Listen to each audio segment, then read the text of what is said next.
in the mid-year, the one thing that gets my attention is that we had 10% NAs. Oh, that's... You know what I mean? Yeah. So that actually, that's about 17%.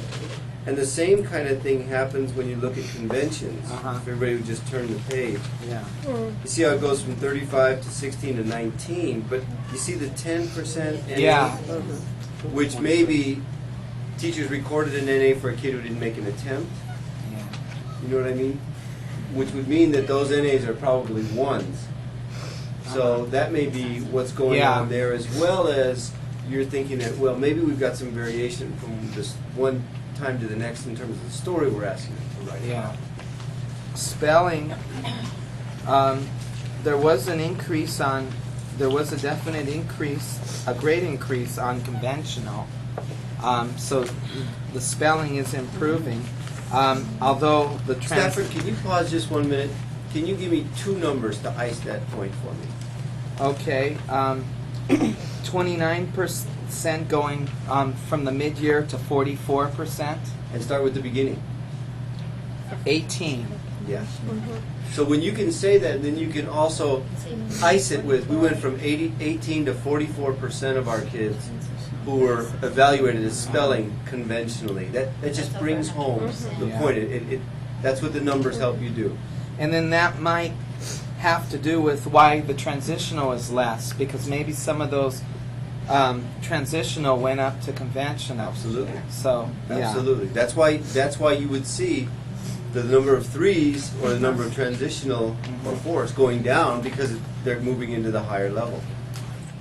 And then we went up from on the high frequency from 53 in the beginning to 63 on the high end. So we are making progress getting the spellers to the upper end. And then we did well on the ELD levels. We didn't even have, I don't think we had any 5s at the beginning of the year. And yet we have like 18%. We have, oh, wait a minute, we had, yeah. No, we didn't have any 5s. You had 21% were fours, and then by the end of the year, 13% were fives and 38% were fours. Yeah. That's nice. Yeah. And third grade's really important for that big jump. It's not that uncommon. First grade teachers, for the kids who are coming in ELD level 2 or 3, you would want to get them to 4. If they're starting out at 1 at the beginning of the year and you've got them at 2 or 3 by the end of the year, you've made really strong progress. But a lot of times, even through second grade, the kids begin to plateau and stay at level 3. Because level 4, in terms of oral English, really has a lot to do with more academic oral English. So that's a nice jump. When giving the test, it was interesting because you know when you get to the exit tests, it's much more difficult for them to pass the exit test to get into that 5. That's right.